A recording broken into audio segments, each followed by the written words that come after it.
Hello po mga kababayan, si Dante Maravillas. Pati si Sara Duterte sabit sa insertions.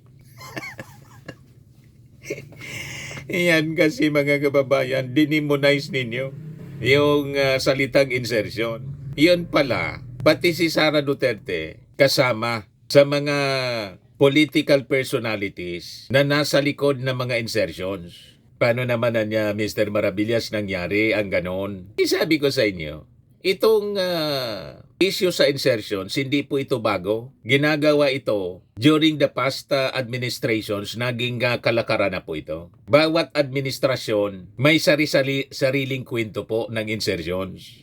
At yung mga issue sa flood control anomalies, dekada-dekada na po na nangyayari. Naging kalakaran na po sa gobyerno. Kaya nga po yung SOP, Standard Operating Procedure, yun ang ibig sabihin ng SOP, which means kickbacks. Naging Standard Operating Procedure yung pagnanakaw. Synonymous term na po yung SOP sa kickback. Pag sinabing SOP po, kickback, pagnanakaw, naging normal na po. Ito yung gustong tuldukan ng ating Pangulong Bongbong Marcos. Kaya nagkakagulo sila. Gusto nilang baliktaran yung ating Pangulong Bongbong Marcos sa pamamagitan po ng pagsabit muna kay Martin.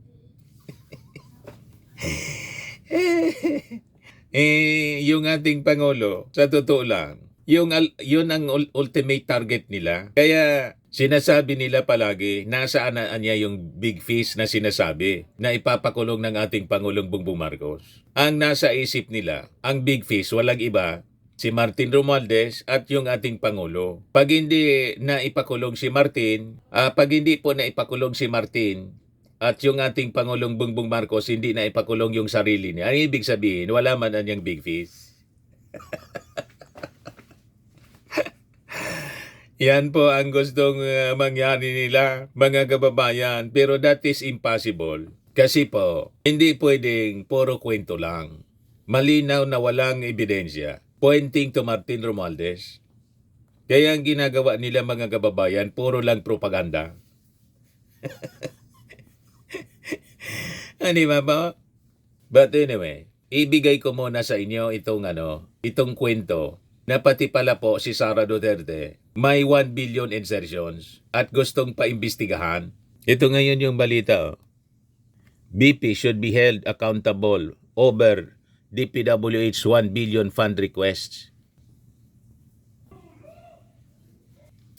Vice President Sara Duterte cannot allegedly wash her hands of the issue surrounding the supposed 1 billion request in the budget of the Department of Public Works and Highways following the emergence of the so-called DPWH leaks that allegedly link her, Davao City Representative Paulo Duterte, former presidential spokesperson Harry Roque, and other high-ranking officials to budget allocations during the Duterte administration. Di ba, mga kababayan? Yan kasi dinimonize ninyo yung salitang insertions. Iyan dami palang mga insertions. It has been a practice during previous administrations. That includes the past administration. Ngayon lang ito sumabog mga kababayan. O di ngayon, damay-damay na kayo. Ito ngayon ang gustong paimbestigahan, mga kababayan. Sabi dito sa balita. Kasi pati si Sara mayroong insertion 1 billion. And this happens nung panahon ng kanyang tatay. Sabit pati si Harry Roque. O di ba? Ipulong. Kaya tama po yung mga sinasabi natin. Talagang ang korupsyon sa gobyerno po, matagal nang nangyayari sa Department of Public Works and Highways. At magpasalamat po tayo, yung ating Pangulong Bongbong Marcos mismong nanguna para sa pagpapaimbestiga nito. Dahil lang gusto nilang baliktaran yung ating Pangulo sa pamamagitan po ng pagsabit kay Martin Romualdez. Kahit walang ebidensya na naglilink kay Martin. Ang importante niya isabit natin sa pamamagitan ng mga kwento. Kapag sinabit natin si Martin, sabit yung Pangulo. Gusto nilang idamay. Mina-mindset tayo, mga kababayan. Ito ang sinasabi natin. Naghahanap sila ng big fish. Ang big fish na nire-refer nila, si Martin at yung ating Pangulo. Kaya pag hindi nakulong si Martin, hindi pinakulong ng ating Pangulo yung sarili niya, walang big fish anyang nakulong. Gagawin ba yun ng ating Pangulo na magpapaimbestiga? Kung sabit siya, magpapaimbestiga pa siya. Nagpaimbestiga yung ating Pangulo kasi alam niya kung sino yung mga sabit at hindi doon kasama yung kanyang sarili. Kasi kung kasama yung sarili niya sa sabit dito po sa mga anomalya, nanahimik na sana siya. Tama? Mga kababayan, the fact na yung ating Pangulo mismo yung nag-lead para sa pagpapaimbestiga, ibig sabihin nun, malinis kasi yung ating Pangulo sa issue ng corruption sa DPWH. Unang-una, siya po ang nag-expose nito sa kanyang zona. Di ba? Yung zona nung July, and comes now mga kababayan, the series of activities na ginawa niya. In-establish niya yung sumbong sa Pangulo para i-expose, tumulong yung ating mga mamamayan sa pag-expose sa mga anomalya na nangyayari po sa mga public works projects. Tama? Ito na nga po. Sunod-sunod na naglalabasan yung milagro. Kasama pala, mga kababayan, si Sara Duterte. May 1 billion insertions. So sabi dito, this was asserted by House Deputy Minority Leader in ACT Teachers Party List Representative Antonio Tino following the release of details and identifying the proponents and sponsors of projects included in the DPWH budget proposal. Tino said information has surfaced from the DPWH regarding budget allocations and insertions during the Duterte administration. He said Vice President Duterte could not claim innocence as she allegedly had several DPWH projects when she was mayor of Davao City that she should be accountable for and that should also be investigated. Diba? Naglabasa na mga kababayan. Ngayon ninyo sabihin na malinis ang mga Duterte. Hindi involved sa korupsyon. Dinimonize ninyo yung mga insertions na pag nasabit ka sa insertion, ang ibig sabihin, sabit ka sa kickback. Di lahat sabit. Ba? Nagkasabit-sabit na. Tayo nagsimula nitong dinimonize ninyo yung insertions. Di ba? Pag sinabing nag-insert, nang-kickback na. Yun ang gusto ninyong isipin ng mga mamamayang Filipino. Yan tuloy. So hindi ka niya pwede na maghugas kamay. Sabi ni Tino. Si Tino po, hindi yan Marcos supporter. Anti-Marcos yan. Kaya huwag ninyong iakusa sa ating Pangulo na ito'y black propaganda na naman ng mga Marcos forces. Hindi man po kasama sa Marcos forces ang Makabayan Black. Ang Makabayan Black, may sarili din silang prinsipyo, may sarili ding agenda. Hindi pwedeng impluwensyahan ng ating Pangulo. Kaya itong mga sinasabi ng ACT Party List, kanila itong kwento. Yung sabi dito, Tino cited a social media news channel that reported there were 16 line items allegedly worth a total of 1 billion pesos. 1 billion corresponding to projects that Vice President Sara Duterte reportedly requested to be included in the 2020 DPWH budget when she was still mayor ng Davao City. According to Tino, these are separate from the alleged 51 billion allocation that reportedly went to Davao City Representative Pulong Duterte, which was earlier allegedly confirmed by late DPWH Undersecretary Cathy Cabral. So kung may 51 billion na allocation, insertions, napunta mga kababayan kay Pulong, may 1 billion na din pala na-insert, napunta kay Sara Duterte nung mayor pa siya. Di ba, mga kababayan? This is on top of the 51 billion that allegedly went to Congressman Duterte, Pulong. The lawmaker also said it was allegedly not surprising that members of the Duterte family and Malacanang officials were able to request large project allocations when they were in power.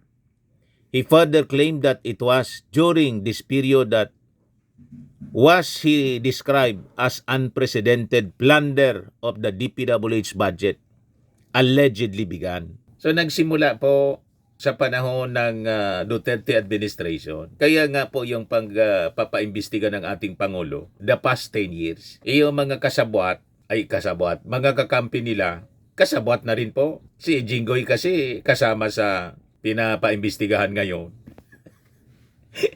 Kasama sa testimony po ni Alcantara, ni Bryce Hernandez. At malamang in the coming weeks, lumabas na po yung possible warrant of arrest laban sa mga senador. Baka kasama na doon. Ito na yung mga big fish, mga kababayan. Kasama si Jinggoy. May case build up na po sa mga senador na to. Si Chis Escudero, si Jinggoy Estrada, si Bong Revilla, si Joel Villanueva, pati nga si Nancy Binay. Baka kasama na rin po si Mark Villar, dating DPWH secretary po. Panahon ni Digong. Yung sabi dito sa balita, Tinio said, the investigation should cover the years 2016 to 2022 anya, and that officials during the period should be held accountable. The lawmaker called for a comprehensive and impartial investigation to determine accountability and ensure that those responsible for the alleged anomalies in public funds are held to account. So sabi dito sa balita, based on social media news channel report, the information came from alleged DPWH leaks or documents obtained by the network containing a list of proponents or sponsors of projects included in the agency's budget proposal. The report said all 16 allegedly requested projects of Vice President Sara Duterte appeared in the 2020 General Appropriations Act or GAA. The report said all 16 allegedly requested listed under the name of then Mayor Sara Duterte and Regional Director Alan Borromeo ng Region 5, yung DPWH. All the line items were reportedly road projects with 15 located in Davao City and 1 in Davao del Sur.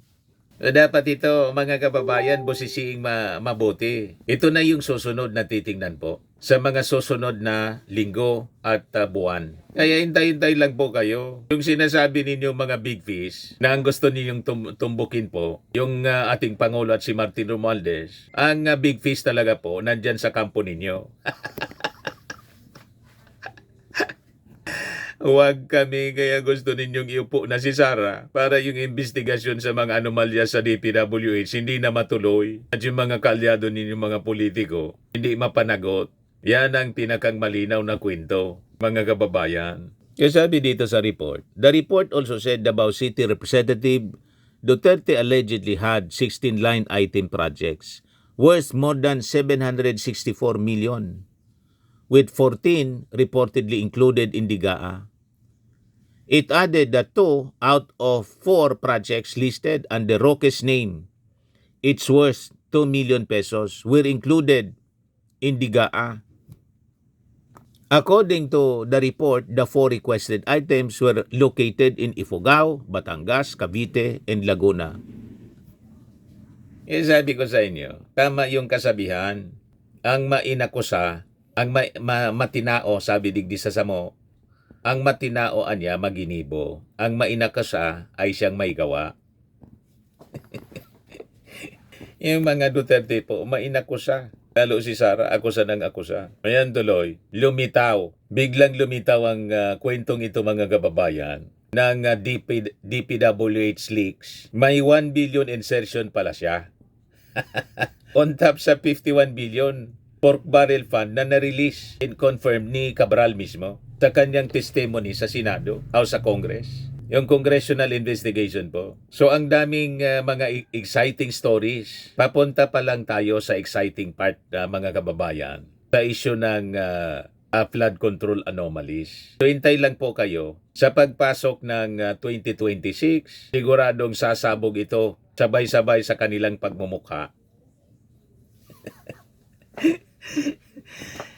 Di ba po, mga kababayan? So, abangan po natin kasi kaabang-abang talaga ang mga kwentong ito. Yan lang muna. Atid sa inyo ng I Am Worldwide Amazing Pure Organic Barley. Yung mga gusto na mag-try po nito, mainam po ito sa mga cancer patients. Mag-message na lang po kayo sa amin, sa aking anak na architect entrepreneur, Aris Maravillas.